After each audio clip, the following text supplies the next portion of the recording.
அனைவருக்கும் வணக்கம். இன்றைய திருக்குறள் அற்பம் இல்லறியல் அதிகாரம் 5 இவாக்கை குறள் எண் 42. துறந்தார்க்கும் தூவாதவர்க்கும் இறந்தார்க்கும் இல்வாழ்வான் என்பான் துணை. குறக்கம் சொல்றேன். துறந்தார்க்கும் தூவாதவர்க்கும் இறந்தார்க்கும் இல்வாழ்வான் என்பான் துணை.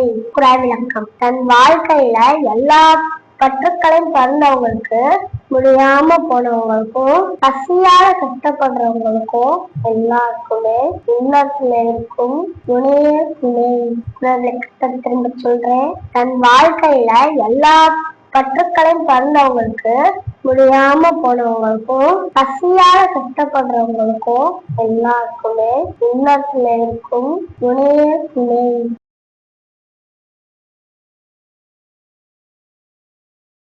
நன்றி. நாளைக்கு பார்க்கலாம்.